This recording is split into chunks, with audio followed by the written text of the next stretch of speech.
Ach, wat gaat je doen vandaag? Ja, vandaag is het de bedoeling dat we de kermis en heet ze gewoon openen. We trekken met muziek normaal door het dorp en dan maken we een feestelijke opening van de kermis. En we hebben besloten, ook omdat we dit jaar natuurlijk de OLS-winnaar zijn, om het hele charterie door de dorpen of door de straat van het dorp te trekken. Je hebt het een aantal jaren niet gedaan, begreep ik het bericht wat ik kreeg. Waarom pak je het nu weer op? Ja, het zit sowieso weer eigenlijk in de planning, want we willen het gewoon een beetje feestelijk houden en ook om ons te laten kijken in het dorp natuurlijk. Want ieder moment dat ze de charteries laten zien, vind je gewoon moest zich laten kijken. En ja, kermis, dat zeg ik voorzichtig, dat is plezier. En er hoort muziek bij en dan mogen we als charterie eigenlijk niet aan ontbreken. Nou, we gaan het zien dadelijk. Ja, zeker. Veel plezier. Jawel, hè?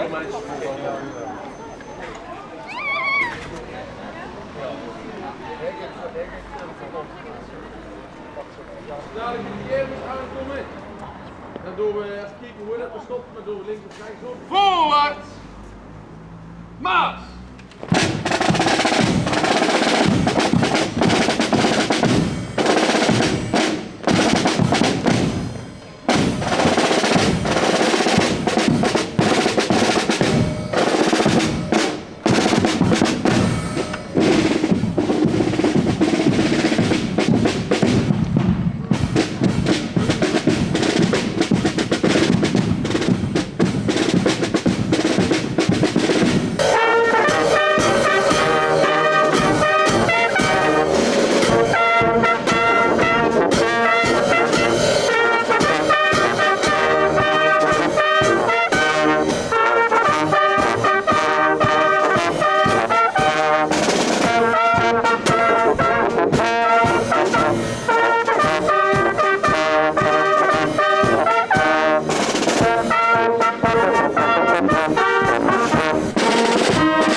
Van harte welkom in de Heidstappenkermis. wat leuk om te zien dat hier zoveel mensen zijn.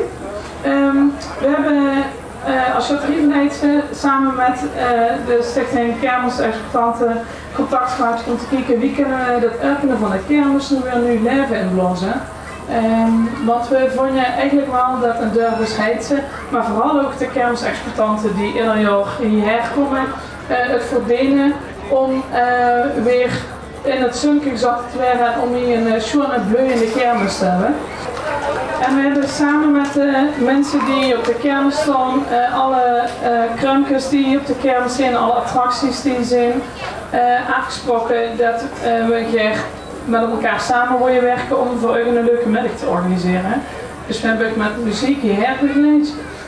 Maar we hebben op school en in het dorp ook tekeningen uitgedeeld. Die kunnen kosten inkleuren en hoe ze een prijs met zo je kunnen winnen.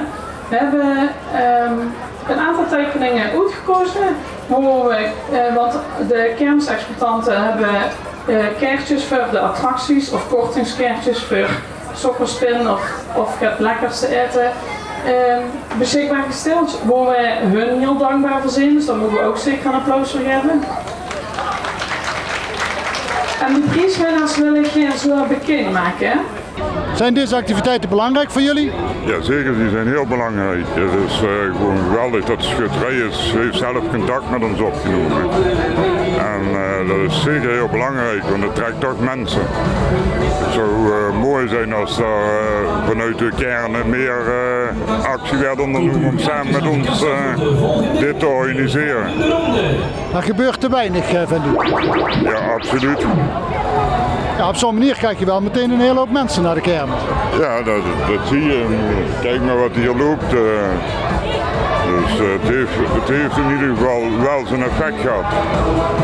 Nou, dan zullen we maar meteen een oproep doen aan alle andere dorpen om dit ook te gaan doen. Dat sowieso. Alleen ja goed, er zijn dorpen waar het natuurlijk makkelijker gaat. Dat heb je altijd. Maar we hopen dat dit in andere dorpen ook zijn voortgang krijgt en dat we de kermis weer nieuw leven kunnen blazen. Want als er niks gebeurt, ja, dan zal het langzaam uitsterven. Maar hier gaat het nog goed. Nog wel. Ja. Nou, heel veel succes met de kermis in Heidse dit jaar. Ja, dankjewel.